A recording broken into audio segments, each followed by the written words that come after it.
राधे राधे मित्रों, जय गौ माता। बेरोजगारी आज के युवाओं की सबसे बड़ी समस्या है। अक्सर युवा करते हैं कि उन्होंने डिग्री भी हासिल कर ली है, कई तरह की कौशलता भी प्राप्त कर ली है, लेकिन उनको कोई रोज़गार नहीं मिलता, उनको किसी तरह की नौकरी उपलब्ध नहीं है। बेरोजगारी आज एक सबसे बड़ी समस्या बनती जा रही है। आज हमारे देश की आबादी 140 करोड़ से ज़्यादा हो गई है, लेकिन इन 140 करोड़ों में से 70% से ज़्यादा आबादी ग्रामीण आंचल में रहती है। हम कह सकते हैं कि आज भी ग्रामीण आंचल में करीब 100 करोड़ लोग रहते हैं और ग्रामीण आंचल में रहने वाले युवाओं की ये सबसे बड़ी समस्या है कि उनको कोई नौकरी नहीं मिलती और वो रोज़गार कर नहीं सकते, क्योंकि रोज़गार के लिए उनके पास पैसे नहीं है, साधन नहीं है। लेकिन ये सोचना उनकी गलत फहमी है। आप कहीं भी रहते हैं, शहर से कितनी भी दूर रहते हैं, कितने भी देहात में रहते हैं, लेकिन वहाँ से भी आप अपना रोज़गार शुरू कर सकते हैं। रोज़गार में आपके लिए बहुत सारे अवसर हैं। शायद आप नहीं जानते कि आज भी हमारी जो पूरी आर्थिक व्यवस्था है वो ग्रामीण परिवेश से ही चलती है।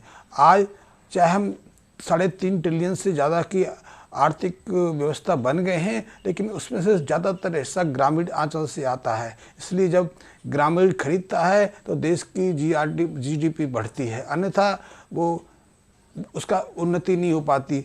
और यदि किसान मेहनत करता है, फसल उगाता है, सब्जियां उगाता है, फल फूल की खेती करता है, उसका भी बहुत ज़्यादा सहयोग हमारी आर्थिक स्थिति में रहता है। तो ग्रामीण आंचल में रहने वाले युवाओं को ये सोचकर अपना व्यवसाय नहीं करना चाहिए कि ग्रामीण आंचल से बैठ के कैसे करेंगे। आज भी ग्रामीण आंचल जो है उसी की जो उत्पादकता है उसी पर पूरी तरह से शहर निर्भर हैं। शहर ग्रामीण आंचल पर 100% निर्भरते हैं, लेकिन ग्रामीण आंचल के लोग, ग्रामीण जो आबादी है वो शहरों पर 60% से ज़्यादा निर्भर नहीं है। क्योंकि ग्रामीण आंचल में कोई चीज़ खरीद लेगा कि जो चीज़ शहरों में मिलती है उसको कई वर्ष तक चलाएगा, लेकिन जो शहरी आबादी है वो तो भोजन के रूप में, अन्न के रूप में, साग सब्जियों के रूप में, फलों के रूप में, अंडे के रूप में, दूध के रूप में और ना जाने कितनी ज़रूरत के ऊपर पूरी तरह से ग्रामीण लोगों पर निर्भर है। आप प्रतिभाशाली हैं क्योंकि प्रतिभाएं ग्रामीण आंचल से आती हैं। आप योग्यता हैं, आप अद्भुत अपनी विशेषताओं से संपन्न हैं, श्रमजीवी हैं, और इसलिए आप ये सोच कर नहीं रह सकते कि ग्रामीण आंचल में आपके लिए कुछ करने को नहीं है। आप कुछ उदाहरणों से बात को समझ सकते हैं। आपने थायरक्योर का सुना होगा। थायरक्योर भारत की एक बड़ी डायग्नोस्टिक कंपनी है।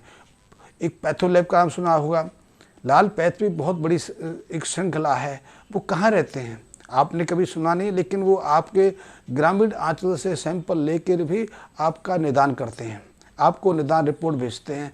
ऐसी चीज़ जो बिना प्रत्यक्ष संपर्क के हो नहीं सकती, उनको भी उन्होंने इसको साकार करके दिखा दिया। तो आप यदि ये सोच के बैठे हैं ग्रामीण आंचल में कि आपके पास साधन है, आपके पास हर चीज़ है, आपके पास साधन भी हैं, आपके पास वो कच्चा पदार्थ भी है, कच्चे प्रोडक्ट भी हैं जिनको आप परिष्कृत करके, संस्कारित करके बाज़ारों में उपभोक्ता के रूप में सप्लाई कर सकते हैं और आपके लिए बड़ा क्षेत्र है। एक पुरानी कहावत है, शायद आपने भी सुनी होगी।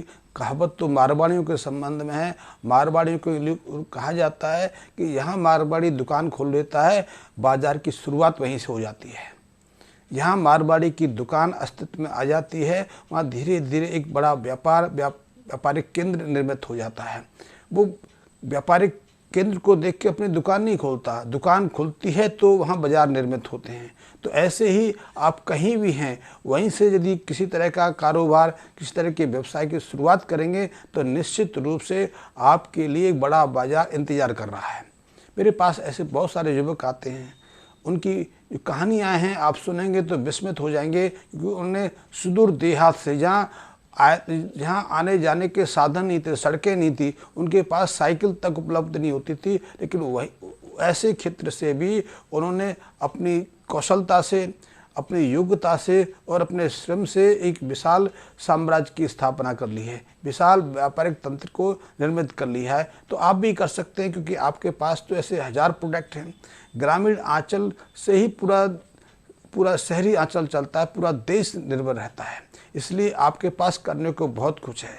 और जब से हमने ग्रामीण क्षेत्र से मुंह मोड़ लिया है, जब ग्रामीण युवा व्यवसाय करने से पीछे हट गए हैं, तभी से कई तरह की परेशानियां, कई तरह के कष्ट और महंगाई की समस्या पूरे देश को खाने लगी है। तो आप शुरू करके देखिए, आपको निश्चित रूप से सफलता मिलेगी। छोटे छोटे कार्य लेकिन विशाल संभावना आपके लिए है।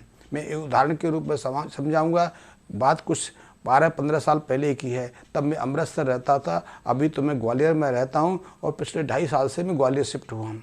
तो मैं अमृतसर रहता था, अमृतसर में लंबे समय तक रहा, करीब 35 साल तक। तो मेरे घर में एक दूध देने वाला आता था, दूध वो गांव से लेके आता था, क्यों नियमित रूप से सप्लाई करती थी। तो ऐसी बातों में उससे निकल गया कि पंजाब में सर्दियों के दौरान सरसों का साग और मक्की की रोटी का बहुत प्रचलन है, लोग बहुत स्वादपूर्वक खाते हैं और आज तो ये पूरा ब्रांड बन गया है। यद्यपि हम में से ज़्यादातर लोग सरसों के महत्व को नहीं समझते, क्योंकि सरसों का साग कैसे निर्मित होता है हम सिर्फ सरसों का नाम जानते हैं। सरसों के साग को बनाने में कम से कम 2.5-3 घंटे का समय लगता है और उससे ज़्यादा भी समय लगता है। उसमें काफ़ी मात्रा में देसी घी प्रयोग होता है। अभी तो देसी घी मिलता ही नहीं, तो जो मिलता है वही डाल देते हैं। काफ़ी मात्रा में शुद्ध मक्खन की आवश्यकता पड़ती है। फिर इसके अलावा काफ़ी मात्रा में अदरक, लहसुन और प्याज, उसके अलावा मसाले, जब ये सारी चीज़ें मिलती हैं तो सरसों के साग की विशेषता आती है। शायद आपने ऐसा साग खाया भी ना हो, सरसों का साग तो अवश्य खाया होगा, लेकिन जो वास्तविक पंजाब का मूल सरसों का साग है वो शायद आपने नहीं खाया हुआ। तो ऐसे साग का वहाँ बहुत है। लेकिन जब से मॉडर्नाइजेशन हुआ है, अब 2.5-3 घंटे तो कोई स्त्री घर अपने किचन में गंवा नहीं सकती, खो नहीं सकती, इतना श्रम कर नहीं सकती, या फिर ऐसी व्यवस्थाएं भी नहीं रही। तो आजकल हर आदमी चाहता है कि उसको रेडीमेड मिल जाए। हमारे घर भी ऐसा ही था। तो मैंने जो दूध देने वाला आता था उसको पहले तो कहा कि सरसों का साग वो हमें दे दिया करे, कच्चा साग ला के। तो 1-2 बार वो कच्ची का साग लाया। फिर उसको आइडिया दिया कि आप देहात में रहते हैं, आपके घर में तो बनता ही होगा, कि पंजाब में लगभग हर घर में 4-6 महीने नियमित रूप से सरसों का साग चलता है और उसको काफ़ी चाव से खाते हैं। तो वो कहता है हाँ बनता है। तो मैंने कहा जो बनता है वो हमारे लिए लिया करो। वो फिर उसके बाद अपने घर का जो बना हुआ सरसों का साग था हमें देने लगा, और उसको परिष्करण, उसका जो प्रोसेस था आगे का, वो हम अपने घर में कर लेते थे। चाहे उसको सरसों का साग में तड़का लगाने का, छौंक लगाने का हो, चाहे उसमें अदरक डालने का हो, मसाला डालने का हो, घी डालने का हो, वो सब प्रोसेस हम कर लेते थे। तो एक उसको आइडिया दिया, आइडिया उसका सफल हुआ कि हमें देने लगा। फिर हमारे आस पड़ोस के बहुत सारे लोग लेने लगे। अब धीरे धीरे उसका व्यवसाय फैलने लगा। 1 महीने के अंदर अंदर वो टैंकर भर के लाने लगा, और फिर बाद में तो उसका व्यापार लाखों रुपए में चला गया, क्योंकि उसका सरसों का साग ब्रांड हो गया, क्योंकि उसके लिए सहज था। लेकिन शहरों के लोगों के लिए आज सरसों का साग बनाना सहज नहीं रह गया। गैसों पर तो उतना स्वादिष्ट बनता नहीं, फिर भी हम प्रयास करते हैं। तो आप सिर्फ ये सोच कर कि आप देहात में रहते हैं, आप शहर से दूर रहते हैं, तो आप कोई व्यवसाय शुरू नहीं कर सकते। लेकिन हर तरह का व्यवसाय आपके लिए सहज है। यदि आज से करीब 20-25 साल पहले जो इंटरनेट कंपनी आई थी, इंटरनेट नहीं, जो आईटी कंपनी आई थी, चाहे विप्रो थी, चाहे इन्फोसिस थी, इन सब ने शुरुआत कहाँ से की आप जानते होंगे। लेकिन ये पूरे देश का काम करते थे। आज भी यदि आप कॉल सेंटर पर बात करते हो तो वो कॉल सेंटर से बात नहीं होती है, बात दिल्ली से, गुड़गामा से होती है, या किसी और क्षेत्र से आपको बताया जाता है। आप कोई सूचना अमेरिका से लेना चाहते हो तो अमेरिका की सूचना भी कॉल सेंटर के माध्यम से आप दिल्ली, गुड़गामा या पुणे से प्राप्त करते हैं। तो आपके लिए अथक संभावना है। तो आप बिल्कुल इस हीनता में मत जाइए। आप निश्चित रूप से कहीं भी शुरुआत करेंगे। हमारे पास ग्रामीण क्षेत्र की हज़ारों तरह की योजनाएँ हैं, हज़ारों तरह के हमारे पास व्यवसाय हैं जो आप शुरू कर सकते हैं, और वो भी कोई ज़्यादा खर्चे के नहीं, ज़्यादा इन्वेस्टमेंट नहीं, सहजता से थोड़ी सी पूंजी लगा के, और आपके लिए विशाल संभावना है। ऐसे बहुत सारे युवक हैं जो गांव देहात में रहते हैं, लेकिन व्यापार दिल्ली का करते हैं, व्यापार वो मुंबई का करते हैं, व्यापार वो पुणे का करते हैं, क्योंकि आपके पास व्यापारिक क्षेत्र तो बहुत है और उन क्षेत्रों में इतने श्रमिक नहीं हैं या इतने प्रतिभाशाली युवक नहीं हैं, या फिर वो हैं तो बहुत कीमती हैं। तो आप व्यवसाय की शुरुआत तो अपने क्षेत्र से कर सकते हैं, अपने घर से कर सकते हैं, अपने उसी गांव से कर सकते हैं, और सप्लाई आपके लिए पूरे देश की है। अब वो दूरी नहीं रही, अब तो हर जगह की आवागमन के साधन बन गए हैं। इंटरनेट हो गया है, हर तरह की सुविधाएं, बिजली की सुविधाएं गांवों में हो गई हैं। पहले तो हम ये कहते थे गांव में बिजली नहीं आती है, सड़कें नहीं हैं, सुविधाएं नहीं हैं, तो गांव का हम व्यावसायिक स्थानों तक कैसे फैलाएं। लेकिन अब तो आपके लिए साधन है और आप प्रेरणा उनसे ले लीजिए, तो चाहे वो थाईक्योर है, चाहे वो लाल पैथ है या दूसरी पैथोलॉजी है, उनसे आप सहजता से प्रेरित होकर अपने व्यवसाय को कहीं भी फैला सकते हैं। बाबा रामदेव के विषय में देख लीजिए, बाबा रामदेव की जो पतंजलि जो इंडस्ट्री है वो तो हरिद्वार में है। हरिद्वार जुड़ा तो रेलवे द्वारा पूरे देश से है, लेकिन वहाँ से लिमिटेड ट्रेनें होती थी। लेकिन रामदेव ने हरिद्वार के माध्यम से पूरे देश को जोड़ दिया, और देश को नहीं, आज बाबा रामदेव 50 से ज़्यादा देशों से जुड़ा हुआ है।